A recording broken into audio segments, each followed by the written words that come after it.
시청자 여러분 안녕하십니까, 오봉욱입니다. 오늘은 석가탄신일입니다. 불교에서는 사소한 일 하나도 억만급의 인연으로 이루어진 일이라고 설명하고 있습니다.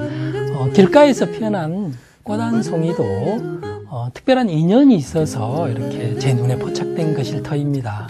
여러분과 제가 이렇게 카메라를 통해서 만나는 것도 그 어떤 인연이 있어서 이렇게 만나는 것일 터입니다. 이 계절에 어울릴 만한 시 한 편을 먼저 들려드리고 오늘의 초대 손님을 만나보도록 하겠습니다. 너는 꽃이다, 이도윤. 나는 오늘 아침 울었습니다. 세상이 너무 눈부시어 울었습니다. 어디서 날아왔을까? 아파트 10층 시멘트 벽 울통 사이 조막손을 비틀고 붉게 온몸을 물들인 채송화 하나, 그래도 나는 살아있다 눈물인 듯 매달려 피었습니다. 무릎을 꿇는 햇살 하나, 그를 껴안은 채 어깨를 떨고 있었습니다. 조그만 채송화 한 송이는 어떤 인연으로 이렇게 아파트 10층 베란다의 그 시멘트 벽 속에 벽 틈에서 이렇게 피어났던 것일까요?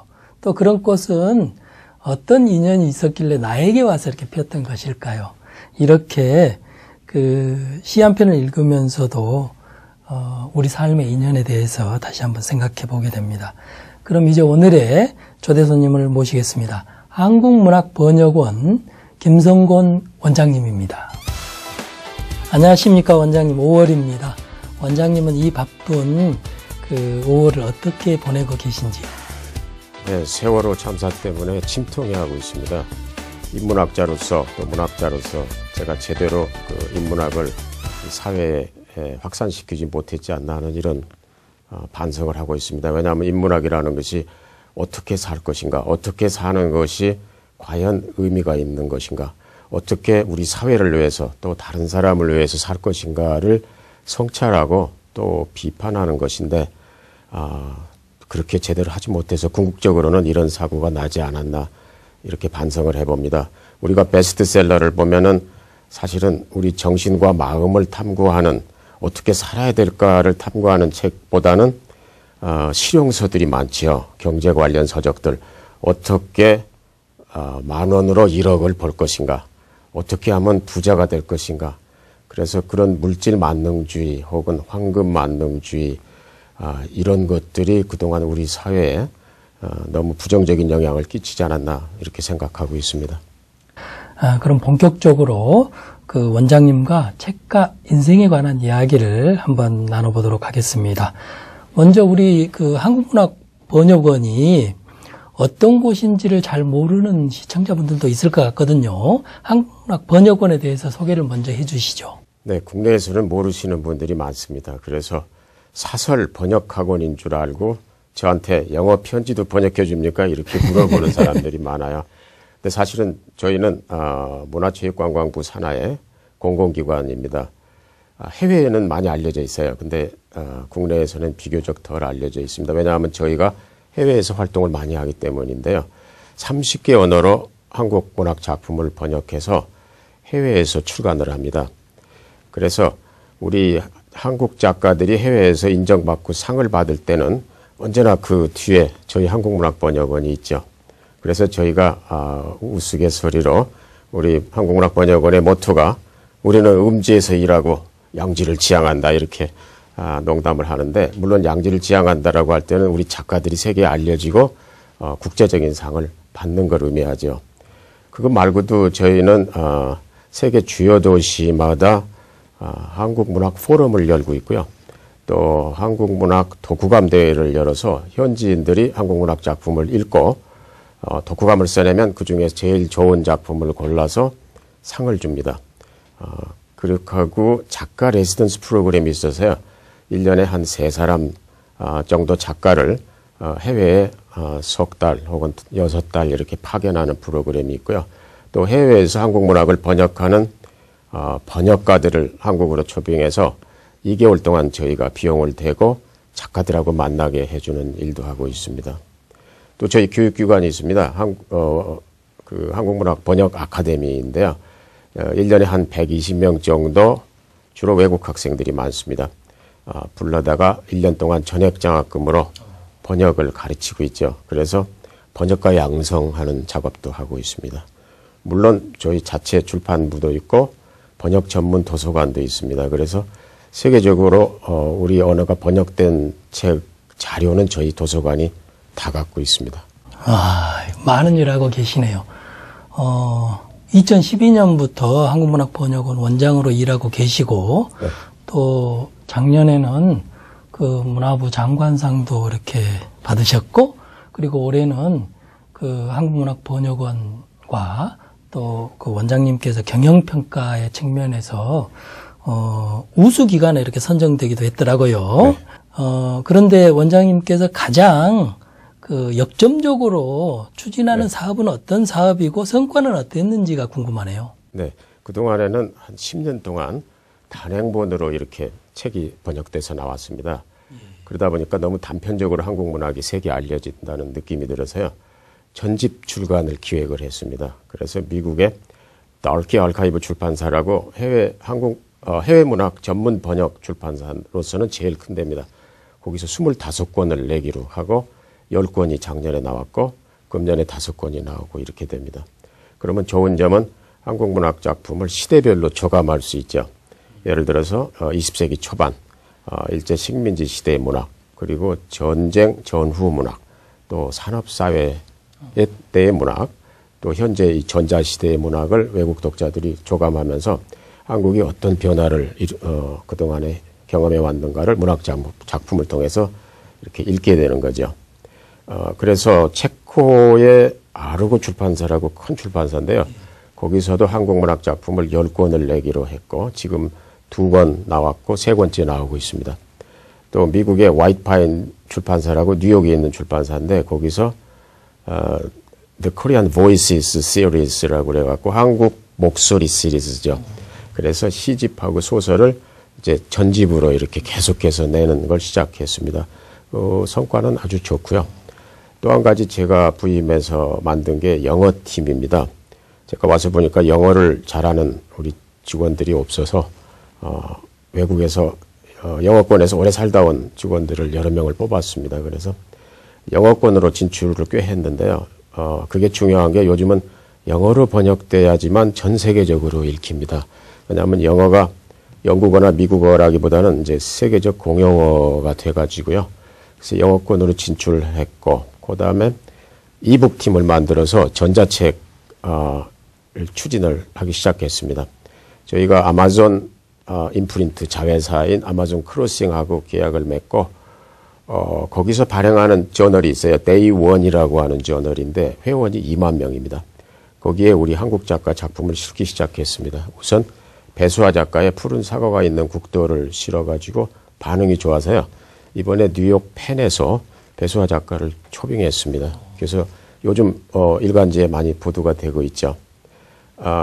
그렇게 하고 이제 저희가 그 조직 개편을 통해서 효율적으로 보다 번역원을 운영을 그렇게 하기로 했습니다. 그래서 지금은 이제 언어권으로 나눠져 갖고 영어권, 유럽 아시아어권 이런 식으로 돼 갖고 보다도 좀 전문적으로 효율적으로 번역 출판 사업을 하고 있습니다. 또 제가 이제 추진하고 있는 것 중 하나가 전에는 번역 원고를 완역을 할 때까지 기다렸다가 이걸 해외 출판사에 보냅니다. 그러면 이제 번역 기간 1년. 출판사에서 또 리뷰하는 시간이 있고, 이거 출판하기 어렵다라고 하면은 이게 사업 실패가 되죠. 그래서 지금은 이제 그걸 좀 바꿨습니다. 그래서 샘플 번역이라고 그래갖고요. 그 작품의 가장 매력적인 부분을 이제 몇십 페이지 일단 번역해서 그러면 금방 번역할 수 있고요. 이걸 해외 출판사에 보내서 리뷰를 시키면 금방 답이 옵니다. 분량이 많지 않으니까. 그렇게 해서 이게 아예 안 될 것 같으면 번역이 시작을 안 해버리면 사업 실패가 그만큼 줄어들죠. 그래서 아주 효율적으로 지금 그 좋은 효과를 보고 있습니다. 예. 제가 또 궁금한 것은 우리나라는 그 노벨문학상에 대한 관심이 대단히 이렇게 많은 것 같아요. 그렇습니다. 그래서 노벨문학상을 발표할 그 시기가 되면 10월이죠. 10월 둘째 주인가요? 이렇게 발표할 시기가 되면 그 최근에 몇 년간은 고은 시인의 집 앞에서 수십 명, 수백 명의 기자들이 이렇게 장사진을 치고 그 소식을 같이 고은 선생과 같이 기다리고 이렇게 있었는데 원장님이 보시기에 지금 세계 시장의 이렇게 상황을 볼 때 또 노벨 문학상이라는 게 또 대륙의 안배라든가 여러 가지들이 또 이렇게 곁들여져야 되잖아요. 네, 그런 걸 봤을 때 한국의 작가들 중에서 노벨 문학상을 받을 만한 작가들은 어떤 작가들이고 또 그런 작가들이 받는다면 언제쯤이나 받을 수 있을 것인지 그냥 개인적인 견해를 말씀해 주시면. 우리 주요 작가들은 다 자격이 있다고 생각합니다. 작년 영국 도박사들의 노벨상 예측 리스트에 고은 시인이 4위를 했고요. 금년에는 이제 9위가 됐는데요. 상당히 그게 높은 등수입니다. 왜냐하면 한 100명 정도를 하기 때문에. 그래서 가능성은 충분하고 그런 시간 문제라고 봅니다. 아마 곧 받을 텐데 지금 일본이 2사람이 받았고 하루키가 지금 서열 1위로 달리고 있습니다. 중국이 모엔 받았지만은 망명한 작가 가오싱진까지 이렇게 하면은 벌써 중국도 다만 이제 한국 차례인데 아직 한 사람도 받지 못했기 때문에 지금 저는 때가 됐다고 보는 게 한류 때문에 스웨덴도 그렇고 전 세계적으로 한국이 많이 알려져 있어요. 싸이를 모르는 사람은 요새 거의 없다시피 외계인이라고 그러죠. 싸이를 모르면 우리 케이팝도 뜨고 또 우리 대장금이나 주몽 같은 드라마도 뜨고 거기다가 우리 경제 발전, 눈부신 경제 발전이 세계적인 화제가 되고 있습니다. 그리고 이제 삼성, LG, 현대로 대표되는 테크놀로지, 국가로서의 위상. 그래서 이제는 그것들이 실크로드를 만들어줘서 이제 문학이 나갈 때가 됐다고 생각하고요. 왜냐하면 그것들만으로는 한국을 포괄적으로 알리기 어렵고 우리 정신 문화를 대변하는 문학이 나가면 그야말로 이제 완벽하게 한국을 알릴 수가 있는 그런 계기가 되겠죠.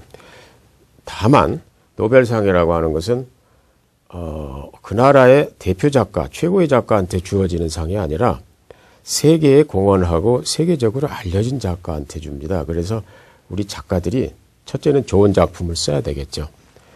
그 다음으로는 세계에 영향력이 있어야 돼요. 많이 번역되고 좋은 번역을 통해서 많이 읽히고 그 다음에 많이 읽힘으로써 세상 사람들의 인식을 바꿔놓을 수 있어야 되죠.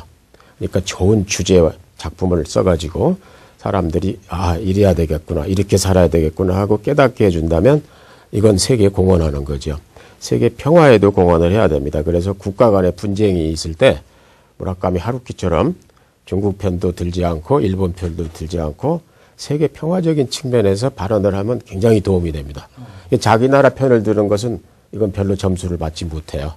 왜냐하면 국제 분쟁에 작가는 중재를 해야 되기 때문에 어느 나라 편을 들기보다는 이게 문학이라는 게 사실은 그런 거죠.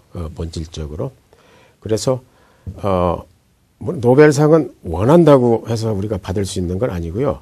결과로서 주어지는 것이기 때문에 우리 작가들이 좋은 작품 쓰는 거 중요하고 그다음에 이제 그 상을 주었을 때 그 나라 사람들이 다 좋아해야 됩니다. 스웨덴이 그것도 다 고려해요.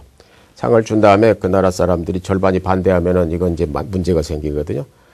그래서 그런 문제가 없도록 그 국민이 좀 이렇게 동의할 수 있는 작가가 있어야 되고 또 우리가 전적으로 밀어줘야 되고요. 전 국민이 뭐 어떤 면에서 서로 생각이 다르다 할지라도 그런 걸 생각하면은 뭐 이제 머지않아서 제 생각에는 우리도 노벨상을 받는 기쁨을 누리지 않을까 이렇게 생각을 합니다. 또 한 가지 제가 놀랬던 것은 저는 번역된 책의 대부분이 당연히 현대문학일 것이다라고 저는 생각했거든요. 그랬더니 또 의외로 고전에 대한 번역도 많더라고요. 예. 저희가 현대뿐 아니라요. 물론 이제 현대가 많지만요. 살아있는 작가들이기 때문에 근대도 하고 식민지 시대 문학도 하고 전근대도 하고 고전도 꽤 많이 냈습니다. 그래서 예를 들면 코리아 헤럴드하고 작년에 저희가 협업해갖고 한국 고전문학 시리즈 5권을 한 세트로 냈습니다. 굉장히 좋아해요. 외국 독자들이 재밌어 하고요. 그러니까 유교 시대에 한국 여자들은 어떻게 살았고 또 양반하고 그 밑에 계층은 어떤 생활을 했고 그 당시 도덕관념은 뭐였고 사회적인 풍자는 왜 나왔고 이런 게 소설에 재미있게 녹아 있어가지고요. 뭐 박지원, 연암 박지원 소설도 그렇죠. 그래서 고전도 내고 있고요. 저희가 저런 책도 내요. 인문학 도서도 저희가 번역 지원받아서 지원하고 있고. 그 다음에 아동 도서. 그리고 한국의 궁전, 한국의 정원, 한국의 전통적인 의상, 음식 이런 책도 화보로 해서 내고 있습니다. 우리나라에서 지금 번역하는 사람들 보면 특히 제 주변만 하더라도 유학파들이 굉장히 이렇게 많거든요. 그런 점에서 한국에서 이렇게 좋은 번역자들이 생겨나려면 어떤 시스템이 이렇게 갖추어져야 되고 또 어떤 문제가 이렇게 선결돼야 하는지 그런 것들도 궁금합니다. 이 좋은 번역가를 저희가 양성하려면요. 가장 시급한 게 번역을 인정해 주는 거라고 생각합니다. 그래서 번역가를 대우해주고 번역을 원본만큼 중요시 여기는 사회 분위기가 되면 예를 들어서 교육부에서는 교수가 번역했을 때 학문적 업적으로 논문하고 똑같이 인정을 해준다든지 이렇게 하면은 이제 좋은 인력들이 번역으로 오게 되죠. 근데 번역 조건이 열악하고 번역가를 사회에서 대접을 안 해주고 번역을 원문보다 열등하다고 생각을 하게 되면은 좋은 인력들이 번역을 하려고 하지 않습니다. 움베르토 에코가 쓴 장미의 이름이라는 그 유명한 소설이 있지 않습니까? 영화로도 됐고. 근데 장미의 이름은 소설인데 저자가 자기 서문에다가 이건 원작이 아니고 번역이다라고 썼어요. 그것도 삼중 번역이다. 14세기 말에 독일 수도승이 라틴어로 쓴 걸 19세기 말에 프랑스 수도승이 불어로 쓴 걸 자기가 이태리어로 번역했다. 의도적으로 그렇게 했는데요. 그 이유는 에코는 볼로냐 대학교 번역학센터 소장입니다. 이 사람은 번역도 원작 못지않게 중요하다라는 말을 그러니까 하고 싶었던 거죠. 그래서 우리가 우선은 이제 그런 쪽으로 인식이 바꿔져야지 이제 좋은 번역가를 우리가 확보할 수 있을 것 같고요. 원어민 중에서 한국을 정말 사랑하고 한국 문화와 문학이 좋아서 번역하는 사람 필요합니다. 좋은 번역가로. 또 우리 교포 중에서도 두 가지 언어와 두 가지 문화를 다 아는 사람이 필요합니다. 좋은 번역이 나오려면. 그래서 그런 사람들을 이제 집중적으로 좀 발굴하는 게 필요하겠죠. 예. 원장님 말씀에 100% 저는 공감합니다. 그 번역이야말로 제2의 창작이다. 저는 개인적으로 그렇게 생각해요. 어떻게 번역하느냐에 따라서 전혀 이렇게 다른 작품이 되기도 하더라고요. 제 경험인데, 제가 아주 좋아하는 시가 이제 윌리엄스의 그 빨간 외바퀴 손수레라는 시거든요. 근데 그 시가 원래 이렇게 되어 있었어요. 직역을 하면 굉장히 중요한 것이 걸려 있다. 뽀얀 병아리떼 곁 빗물로 윤기 나는 빨간 외바퀴 손수레에 이렇게 이제 번역을 할 수 있는데 그 문학평론가인 유종호 선생이 이걸 이렇게 번역을 했어요. 천하대사가 걸려 있다. 뽀얀 병아리떼 곁 빗물로 윤기 나는 빨간 외바퀴 손수레에 이렇게 의역을 해서 번역을 해서 시가 완전히 달라져 버렸거든요. 그 에밀리 디킨슨이라고 19세기 그렇죠, 미국 예. 시인이 쓴 시 중에 그 상황은 어떤 건가 하면 자기 친구를 지금 떠나야 되는데 떠났다가 늦게 돌아오면은 그 친구가 죽을까 봐서 차마 갈 수가 없는 상황입니다. 근데 그 친구는 물론 자기 연인일 수도 있고 친구일 수도 있고 그런데 이걸 그대로 직역을 하면은 이렇게 됩니다. 나는 친구를 떠나서는 안 된다. 왜냐하면 만일 그가 죽어야만 한다면 내가 가버린 동안 그리고 내가 너무 늦어 그가 원했던 심장에 도착해야만 해. 그 심장은 그 전에 터지기를 원할 거야. 그때 터지면 그 다음날 아침 해처럼 소용없어. 자정의 서리가 내린 곳에. 직역인데 시의 분위기가 하나도 안 살아나죠? 예. 틀린 건 아닙니다. 그래서 제가 좀 다르게 번역을 해봐서요. 내 벗을 참아 어찌 떠나랴. 만일 내가 떠난 사이에 그가 죽는다면 나를 원했던 그의 가슴에 나는 너무 늦게 당도하게 될 터이니 내 가슴은 차라리 그 전에 터져버려라. 왜냐하면 그 후에 터지는 것은 간밤에 설이 내린 곳을 비추는 다음날 아침 햇살처럼 헛된 것이기에 이렇게 번역하면 훨씬 그 시 분위기가 살아나죠. 원래 에밀리 디킨슨의 원문이 또 그렇고 그래서 시 번역이라는 게 정말 쉽지 않은, 그러니까 언어적인 감각, 시어에 대한 감수성, 이런 것들, 문화적인 배경, 이런 것들이 거기 들어가면 비로소 살아난다고 생각합니다. 죽음에 관한 시를 번역할 때도 서양 사람들의 죽음에 대한 생각하고 우리의 생각이 또 다르지 않습니까? 그러니까 그런 걸 집어넣고 또 잘 조절해서 번역하면 우리 독자들한테 굉장히 호소력이 있는 시가 될 수 있겠죠. 디킨슨의 시를 원장님이 번역한 걸 이렇게 들으니까 전혀 이렇게 느낌이 다르네요. 정말 번역이 중요한 것 같습니다. 이렇듯이 원장님께서는 뛰어난 이렇게 번역가이시기도 한데 좀 번역의 문제를 정리하는 차원에서 여쭤보겠습니다. 좋은 번역과 나쁜 번역의 이렇게 기준은 무엇이라고 말할 수 있겠습니까? 네. 물론 나쁜 번역은 이제 오역이 많고 잘 안 읽히면은 그건 이제 나쁜 번역이 되겠죠. 그래서 저는 좋은 번역이라고 하면 꼭 원문에 100% 충실하게 직역하는 것보다는 그 번역 텍스트를 읽을 수 있는 나라의 사람들의 감수성에 맞게 편집해가지고 좀 아까 제2의 창작이라고 하셨는데 그런 맥락에서 새롭게 쓰는 거. 그래서 현지인이 읽을 때 감수성에 맞고 그 사람들한테 호소력이 있게 번역을 하면 그건 저는 좋은 번역이라고 봐요. 그래서 제가 번역원에 부임해서 하나 옵센 게 있어요. 이전에는 원작에 충실했는가 이 항목이 있어갖고 이렇게 전부 대조를 해갖고 직역을 했는가를 심사해 봤더군요. 그래서 그렇게 할 필요 없다. 번역은 번역자가 다시 만드는 거다. 가바트 야스나리가 소벨상을 탔는데 그때 제가 번역한 에드워드 사이덴스티커 교수를 만났어요. 그랬더니 자기가 저자한테는 미안하지만 이걸 서양 독자들이 읽고 감동받을 수 있도록 상당히 많이 고쳤다 이렇게 이야기를 하세요. 그러니까 일본적인 감수성만으로는 이쪽에 호소력이 없으니까 서구적인 그런 감수성도 집어넣었다. 그러니까 훌륭한 역자는 저는 그런 사람이라고 봅니다. 그리고 그렇게 하면 좋은 번역이 나올 수 있고요. 한국문학번역원과 번역에 관해서는 이쯤에서 이렇게 마치도록 하고요. 이제 책치의 공식적인 질문을 하도록 하겠습니다.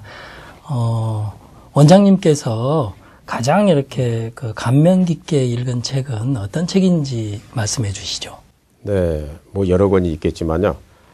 미국 작가 하퍼 리라는 여성 작가가 쓴 앵무새 죽이기, To Kill a Mockingbird라는 책을 가장 감명 깊게 본 책 중에 하나라고 말씀드리고 싶습니다. 예, 그러면 하퍼 리의 앵무새 죽이기를 안 읽은 우리 독자들도 꽤 있을 것 같은데 그 책이 어떤 내용을 담은 책인지 좀 말씀해 주시죠. 인간이 갖고 있는 모든 편견을 어린아이의 눈을 통해서 비판을 해서요. 그래서 굉장히 감동적입니다. 어른으로서 부끄럽고 읽으면. 그러니까 인종적인 편견 혹은 나하고 다른 사람, 타자에 대한 편견, 타지에서 온 사람에 대한 편견, 그리고 이혼한 가정에 대한 편견, 또는 독신녀, 과부에 대한 편견, 가난한 사람에 대한 편견, 또는 비정상이라고 생각하는 사람에 대한 편견, 모든 인간의 편견이 이 소설에 많이 들어 있습니다. 그리고 또 한 가지는 이 소설은 어떤 것이 진정한 용기인가도 다루고 있습니다. 이 소설에 나오는 주인공 어린아이 둘의 아버지는 에티커스라고 하는 사람인데 변호사인데요. 흑인이 백인 여성을 성폭행했다고 해서 재판이 열리는데 백인들이 압력을 넣어요. 절대 흑인을 변호하지 말아라. 그러면 너는 이제 이 마을에서 더 이상 변호사 일을 못하게 하겠다. 그런데 이 사람은 용감하게 약자 편에 서서 흑인을 변호하는 일을 맡습니다. 이제 이런 걸 진정한 용기라고 이 소설은 말하는 거죠. 이 아들은 아버지가 비겁하다고 생각해요. 왜냐하면 다른 집은 다 12살이 되면 아버지가 총 쏘는 것도 가르쳐 주는데 이 집에는 총도 없고 축구하자 그러면 아버지가 축구도 안 하겠다 그러고 그래서 총도 쏠 줄 모르고 비겁하다고 생각하다가 어느 날 자기 아버지가 진정한 용기를 가진 남자라는 걸 발견하죠. 마을에 미친 개가 나타났어요.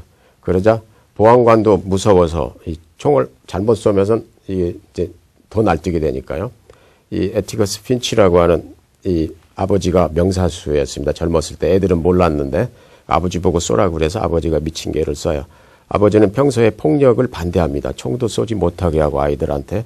그런데 마을에 미친 개가 나타나서 마을을 위협하고 어린아이들을 위협할 때는 분연히 총을 들고 일어나서 미친 개를 쏘는 이런 걸 이제 진정한 용기라고 가르쳐 줘서요. 미국에서는 사실 중학생들의 필독서로 학교에서 지정하고 있습니다. 이 책의 모티브가 된 게 스코츠보로 사건이라고 알고 있는데요. 스코츠보로 사건이 어떤 사건인지도 좀 설명해 주십시오. 그게 미국 알라바마주라고 남부에 있는 주에 스코츠보로라는 마을에서 이제 재판이 열렸던 사건인데요. 흑인 소년 9명이 기차를 타고 여행을 했는데 백인 여자 2명이서 성폭행을 당했다고 이렇게 이야기를 했어요. 그래서 체포됩니다. 그런데 여기 대체로 어린아이들이었어요. 13살짜리도 있었고. 그래서 재판이 3번 열리는데 3번 다 유죄 판결이 나왔고요. 배심원들이 전부 백인으로 만든 배심원을 만들었습니다. 흑인에 대한 편견을 갖고 있는 사람들을. 그래서 사형도 내리고 75년형도 내리고 13살짜리만 이제 아직 미성년자이기 때문에 거기서 빼줬고 이제 이런 사건인데요. 나중에 그 백인 여자들이 사실은 거짓말을 했다라고 증언을 바꿨습니다. 그래서 이 재판이 미국 사법상 수치의 사건으로 남아있죠. 이제 하펄리가 10살 때 그 사건이 일어나요. 가까운 동네에서. 그래서 그걸 이 소설의 한 소재로 사용을 하죠. 굉장히 그 커다란 사건이었고 하펄리가 또 그걸 아주 감동적으로 바꿨습니다. 당시 흑인들의 그 참상을. 이 앵무새 죽이기는 1930년대가 배경인데요. 미국이 잘 아시겠지만 1964년에 민권법이 제정되기 전까지는 흑인 차별이 있었습니다. 남부에서는요. 그러니까 버스도 흑인들은 예컨대 2층에 타야 되고 식당에서도 흑인 전용 식당이 있고 혹은 흑인 칸이 따로 있고 기차도 그렇고 이렇게 차별을 했다가 64년부터는 이제 그게 없어지기 시작하죠. 지금 말씀하신 그 앵무새 죽이기에서의 그런 그 증오와 편견은 미국 사회만 있는 건 아닌 것 같고 지금 우리 사회에도 이렇게 상당히 많이 존재하고 있다. 개인적으로 그렇게 생각합니다.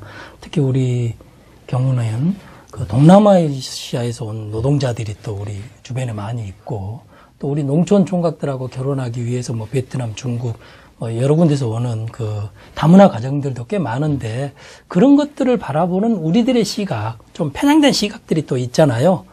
그런 점에서도 앵무새 죽이기의 그런 그 편향된 시각, 편견 이런 것들은 비단 미국의 문제만은 아닌 것 같다 그런 생각을 하거든요. 맞습니다. 우리 사회도 그 문제가 심각하죠. 사실은 미국은 지금은 인종차별을 제도적으로 못하게 돼 있는데요. 한국은 아직도 제도적으로 그걸 못하게 철저하게 해놓지는 않은 것 같아요. 그래서 우리 마음속으로는 차별을 혹은 편견을 다 갖고 있는 것 같고요. 미국은 예컨대 인종적인 게 싫어갖고 그 사람 집이나 그 사람한테 달걀을 던지거나 뭘 던지게 되면은 증오범죄라 그래갖고 연방범죄에 해당해서 FBI가 잡아갑니다. 그 다음에 엄청난 형벌을 받게 이렇게 제도적으로 돼 있어요.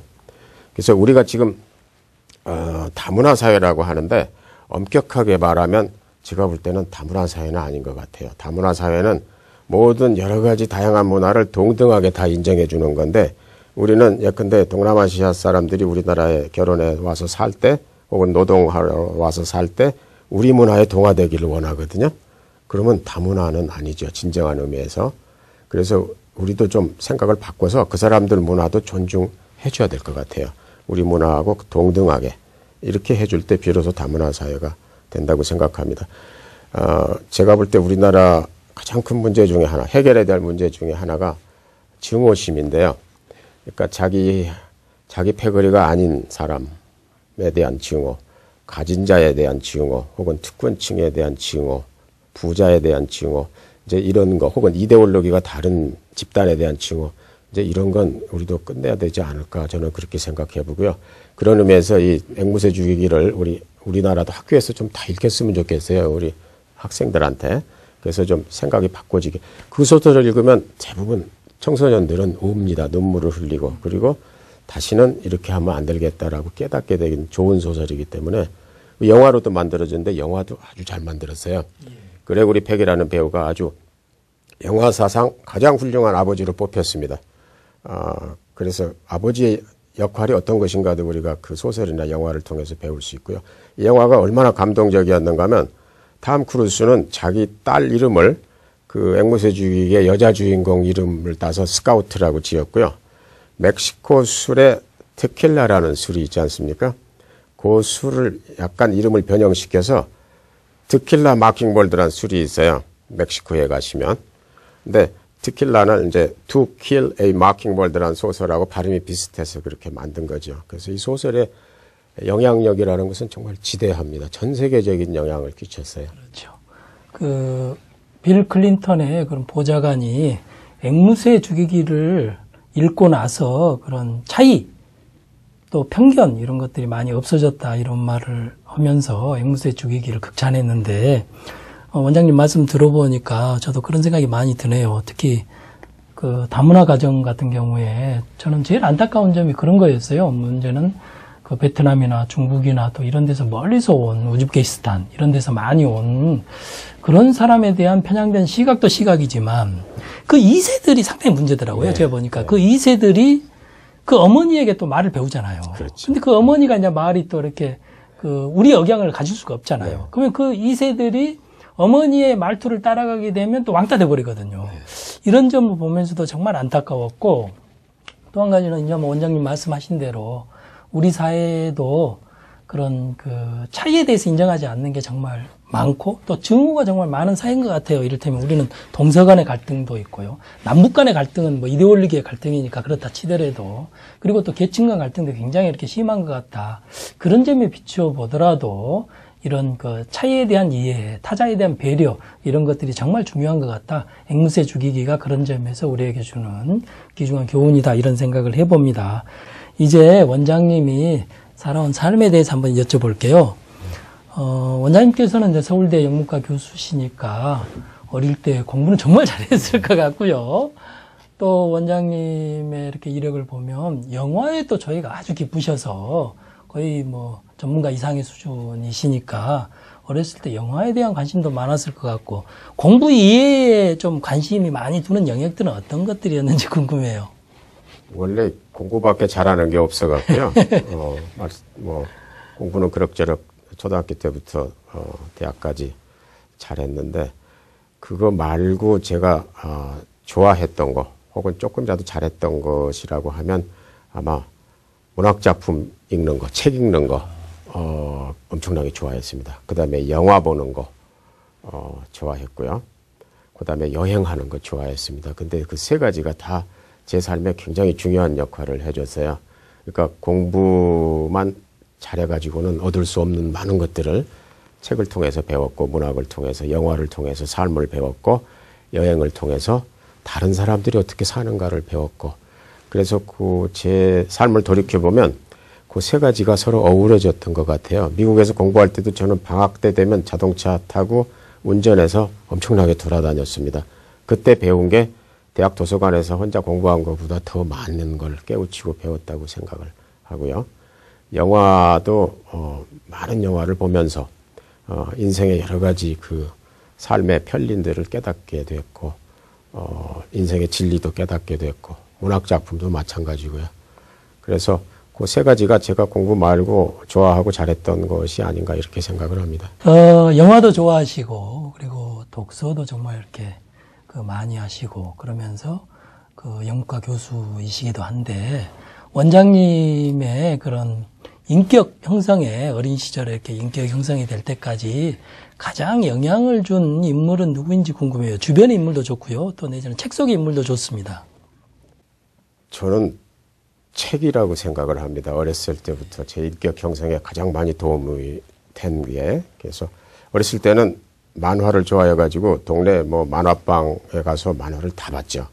그리고 그 당시에는 그 아마 일본 걸 번역한 것 같은데 길에서도 놓고 팔았어요. 세계 명작을 일종의 지금으로 말하면 그래픽 너블입니다. 그림이 있고 설명이 많은 이렇게 해서 팔아서 그걸 다 거의 다 봤어요. 그게 꽤 많이 도움이 됐어요. 세계 명작을 이제 만화로 보는 게. 그 다음에 이제 점차 크면서는 물론 이제 문학 작품을 읽기 시작했는데 특히 대학생 때 저한테 영향을 많이 줬던 소설이 제임스 조이스의 젊은 예술가의 초상이라는 소설인데요. 이건 조이스의 일종의 자서전적인 소설입니다. 아일랜드가 정치 종교가 막 싸워가지고 예술가가 크기 참으로 어려운 상황이었어요. 그래서 조이스는 주인공을 통해서 유럽으로 날아가라. 여기서 살지 말고 여기 이런 싸움 막질하는 데서 있지 말고 하는 메시지가 이제 있어요. 그래서 마지막에 이제 그 상징적인 날개를 달고 주인공 소년이 날아가는데 이제 종교 학교를 다니고 물론 있고요. 그걸 읽으면서 저도 이제 그 예술가가 되는 거죠. 그런 정치, 경제 이런 속박에서 떠나가지고 저도 그래야 되겠다는 생각이 굉장히 절실하게 들었어요. 예술가가 되려면 정말 이 사슬을 끊어야겠구나. 종교랄지 정치랄지 혹은 여러 가지 사회적인 제약이라든지 이런 걸 그래서 더 좀 큰 데로 가고 싶다. 이런 생각을 하게 되고 아마 그래서 또 미국으로 유학을 가게 된 것 같기도 하고요. 또 하나 제가 좋아했던 작품은 그 독일의 헤르만 헤세의 나르치스 운트 골드문트인데요. 굉장히 좋아했어요. 왜냐하면 나르치스는 소위 그 지성을 상징하는 사람이고 일종의 학자고 교수죠. 수도승이고 골드문트는 그야말로 방랑하는 예술가고요. 그래서 저 그 둘 중에 어떤 게 좋을까? 누가 되고 싶나? 사실은 골드문트가 되고 싶었어요. 이렇게 자유롭게 살고 예술가 같이. 그런데 결국은 그렇게 되지 못하고 뭐 후회는 없고요. 저는 또 이 한국 작가들하고 늘 같이 이렇게 일을 하다 보니까 번역원 일도 그렇고 제가 30년 동안 문해지 편집하면서 이제 작가들하고 같이 살다 보니까 골드문트지만 그러나 나르치스지만 골드문트처럼 이렇게 예술적인 생활을 또 할 수도 있었고 그래서 그 두 가지 세계에서 살았기 때문에 나름 행복하게 살았다고 그렇게 생각하고 있습니다.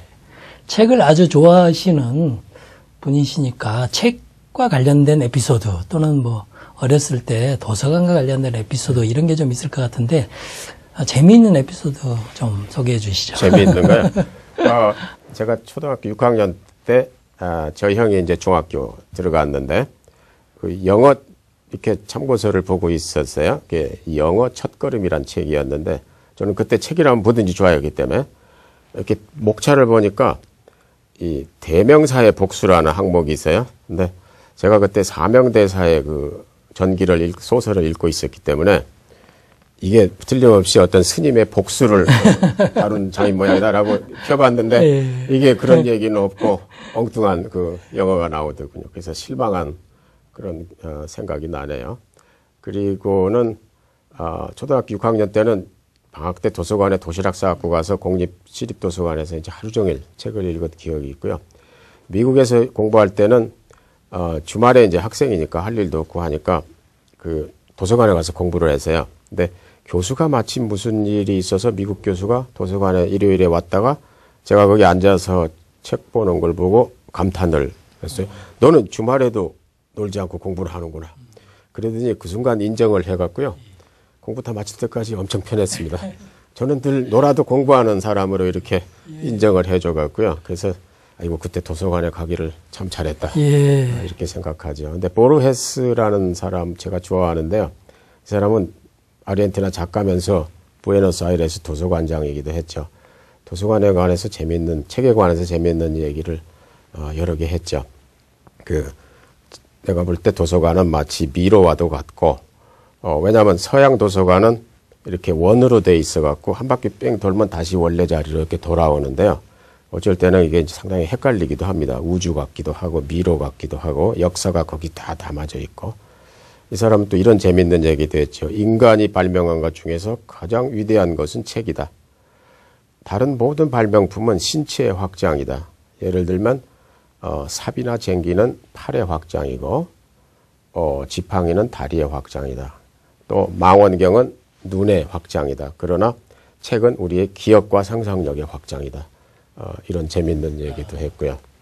그래서 늘 책에 관해서 명상할 때는 보르헤스가 무슨 말을 했나 제가 찾아보죠. 만약에요. 이런 직업을 선택하지 않고 전혀 다른 직업을 선택했다면 어떤 직업을 선택해서 살고 있을 것 같습니까? 아마 저는 글 쓰는 거 좋아해갖고요. 작가가 돼가지고 글 쓰면서 살았지 않았을까, 교수가 아니었으면. 왜냐하면 저도 옛날에는 시도 썼고 소설도 썼거든요. 상도 받았고. 그러다가 이제 유학 가서 문학 이론을 공부하면서부터 이제 평론을 하게 됐어요. 근데 일단 이론을 하게 되니까 창작이 이제 조금 멀어져 가더군요. 그렇게 생각하는데 저희 집사람은 다른 이론이 좀 있어요. 옆에서 이렇게 지켜보다가 그거 은퇴하고 택시 운전해도 되겠네 이렇게 제가 운전을 한 36년 경력인데 아마 난폭하게 한다고 생각을 했는지 옆에서 잘한다고 생각을 했는지 그리고 또 한 가지는 또 옆에서 저기 은퇴하면은 영화 감독 좀 하지 그래 이런 분들도 계세요. 이제 영화를 좋아하니까. 그리고 제가 영화 보다가 아이고 저렇게 하면 좀 그런데 이렇게 하면 더 좋을 텐데 이제 이런 얘기를 많이 하니까. 그리고 이제 그 출판사 사장들은 은퇴하면 꼭 그 소설을 쓰라고 이렇게 저한테 베스트셀러 하나 쓰라고 이렇게 말씀을 하셔요. 그래서 할 일은 많을 것 같아요. 예. 택시도 몰아야 되고 영화 감독도 해야 되고 소설도 써야 되고 그렇습니다. 근데 제가 하여튼 그 번역도 해야 되고요. 예, 번역도 좋아합니다. 작가가 되셨다고 해도 아주 그 좋은 작가가 됐을 것 같다 그런 생각은 확실하게 듭니다. 요즘 그 인터넷과 영화, TV 이런 영상 매체들이 이렇게 뜨면서 활자 매체가 이렇게 위축되는 그런 느낌을 확실하게 들고 그다음에 요즘 독서 인구도 상당히 많이 이렇게 줄어들어서 출판계에서 이렇게 걱정하고 그러거든요. 이럴 때 한국문학 번역원장으로서 독서의 중요성 이런 것에 대해서 청소년들에게 좀 한 말씀 해주시면 좋겠습니다. 우선은 이렇게 종이책만 고집하지 말고 전자책도 책으로 인정해서 청소년들한테 읽으라고 그러면 좋을 것 같아요. 왜냐하면 저 젊은 세대는 종이책하고 멀어졌어요. 어린아이들은 이제 아이패드가 책입니다. 거기 책 400권 정도가 들어가기 때문에요. 이 400권 들고 다니려고 하지 않고 그 안에서 이제 보려고 하기 때문에 그러니까 프린트에서 이제는 전자매체로 이렇게 패러다임이 바꿔지는 시대에서 저는 좀 열어놓고 우리가 그것도 포용을 하고 책으로 인정을 하면 이게 젊은 세대한테 보다 더 좀 쉽게 책을 읽게 할 수 있지 않을까 생각하고요. 또 한 가지는 영화 말씀하셨는데 인터넷 매체 독일의 요하임 페이라는 사람이 유명한 말을 했습니다. 우리가 흔히 영화 때문에 지금 문학이 이게 기울고 있고 소설을 안 읽는다라고 생각하기 쉬운데 이 사람은 아니다. 영화는 마치 잠자는 공주를 깨우는 왕자와도 같아서 키스를 통해서 아무도 읽지 않고 자고 있는 문학 작품을 사람들로 하여금 읽게 만든다. 예를 들면 제인 오스틴 영국 작가의 오만과 편견은 사실은 소설이 그렇게 재밌는 소설은 아닌데도 불구하고 우리 민음사에서 나온 책하고 번역서하고 영화가 맞물렸어요. 이래갖고 베스트셀러가 됐습니다. 저도 장미의 이름이라는 영화를 처음 보고 너무 좋아가지고 당장 소설을 구해서 읽었거든요. 이렇게 되면 영화가 문학을 읽게 해주는 원동력이 되죠. 해리포터 영화 본 사람들이 책을 다 샀지 않습니까? 장미의 이름도 그렇고 반지의 제왕도 영화를 보고 좋아서 책을 읽은 사람들이 꽤 있습니다. 그래서 그렇게 긍정적으로 생각하는 게 좋을 것 같고요. 또 하나는 이제 지금 예전에는 20세기 초는 대중은 수준이 낮았고 사실 역사는 엘리트들이 이끌어갔는데 지금은 시대가 바꿔져서 이제 대중이 엘리트가 됐죠. 엘리트가 대중이 되고 그래서 대중문화도 좀 포용을 적극적으로 해야 된다고 저는 생각을 하는데 좋은 메타포가 미녀와 야수입니다. 미녀와 야수를 제가 읽다가 그런 생각이 났어요. 이 야수는 거대한 야수의 성에 이제 갇혀 있는데요. 이 조그만 여자가 야수는 거대한 영화 산업, 인터넷 산업, 텔레비전 산업의 상징일 수 있고 이 조그만 가냘픈 여자는 순수 문학, 순수 문화의 상징일 수가 있겠다.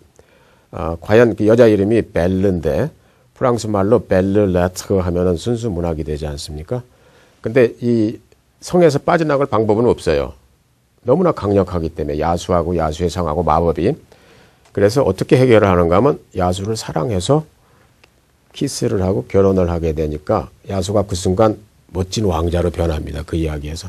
그래서 대중문화도 우리가 제휴하고 받아들일 때 우리를 도와주는 거대한 믿음직스러운 이 멋진 왕자로 변하지 않을까 이제 이런 생각을 해봅니다. 그러니까 그대로 놔두지 말고 순수 문학을 가지고 가서 서로 제휴해갖고 순수 문학을 더 확대하는 그 매체를 통해서 이런 게 가능하지 않을까. 저는 그렇게 생각을 하고요. 좋은 말씀이시네요. 올해 그 목표가 있을 것 같아요. 한국문학 번역원장으로서의 목표가 있을 것 같고요.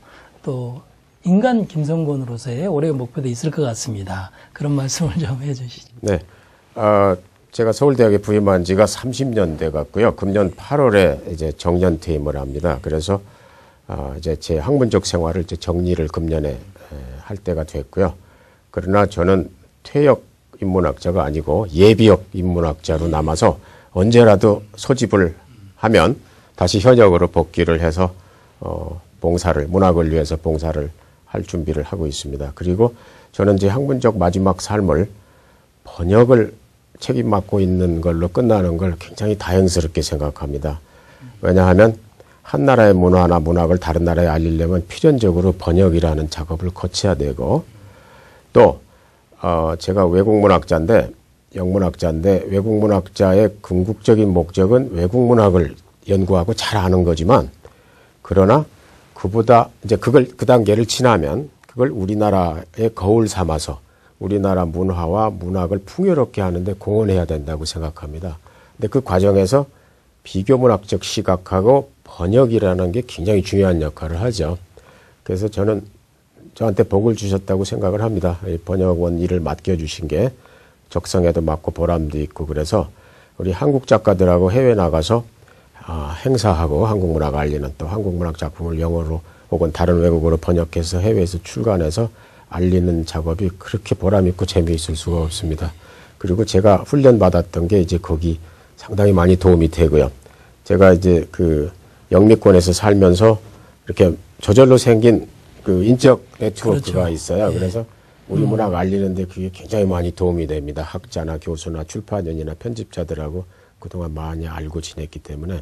그래서 금년에 번역원장이 아니고 이렇게 말씀을 하셨지만, 예. 그래도 제 금년의 목표 중에 하나는 여전히 한국 문학 좋은 번역해서 좋은 출판사 만나서 우리나라 문학과 작가들을 세계에 널리 알리는 게 여전히 금년의 제 목표입니다.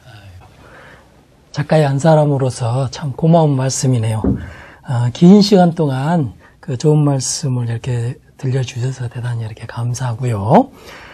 마지막으로 우리 책취에서 꼭 하는 일이 있습니다. 그게 가장 감동적으로 읽은 책의 한 대목을 저와 김성곤 원장님이 읽어주시는 거거든요. 저부터 먼저 읽어드리고 김성곤 원장님께서 낭독해 드리도록 하겠습니다. 그렇다면 앵무새 죽이기의 주인공 스카웃이 고통과 좌절을 겪으며 얻는 삶의 교훈이란 과연 무엇인가? 한마디로 그것은 남에 대한 배려와 간용, 그리고 사랑이다. 스카웃은 요즘 지식인 사회에서 자주 입에 오르내리는 타자에 대한 관심이 얼마나 소중한지 깨닫게 된다. 자신의 입장에서 남을 생각하고 판단하기보다는 이와는 반대로 남의 입장에서 생각하고 판단해야 한다는 사실을 배운다. 이 작품의 마지막 장면에서 스카웃은 그토록 무서워하던 네들리 집을 바라보던 태도에서 이제는 방향을 완전히 바꾸어 네들리 집 현관에서 자신의 집을 바라보고 있는 것이다. 이렇게 달라진 입장에서 스카웃은 비로소 상대방의 입장이 되어보지 않고서는 그 사람을 참말로 이해할 수 없다는 아버지의 말에 참다운 의미를 깨닫는다. 아빠는 나를 침대로 데리고 가서 앉히셨다. 그리고 내 두 다리를 들어 침대 이불 밑에 밀어 넣으셨다.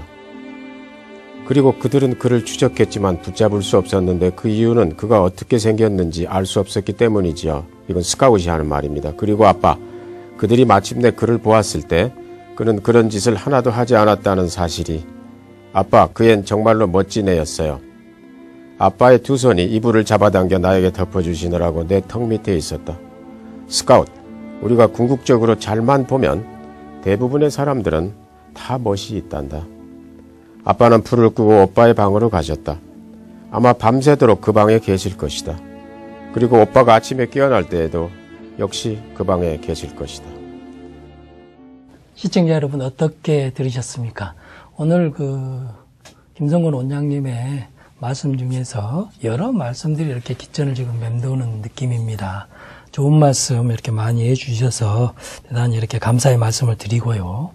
이렇게 기억에 남을 만한 좋은 말씀을 들려주신 김성근 원장님께서 이제 마지막입니다. 마지막으로 우리 시청자 여러분께 인사의 한 말씀 해주시죠.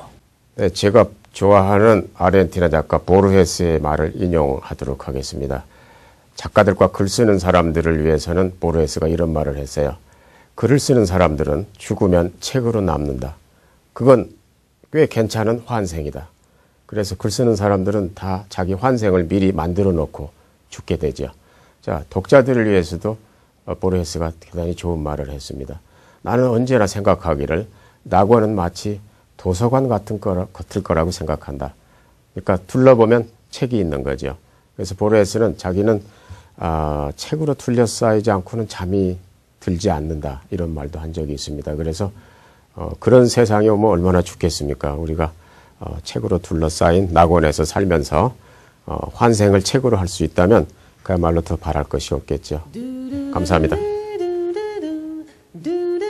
공자의 논어를 보면 이런 구절이 나옵니다. 군자는 걱정하지도 두려워하지도 않는다. 하지만 보통 사람인 우리는 늘 걱정과 두려움 속에서 보내는 게 일반적인 일입니다. 하지만 절망이 있으면 희망도 있는 법이지요. 그런 점에서 쓰러짐을 두려워하지 않고 다시 일어서서 미래를 향해 나가는 여러분이 되시기를 기원하면서 오봉옥의 책치 오늘 문을 닫도록 하겠습니다. 다음 주에 뵙겠습니다. 감사합니다.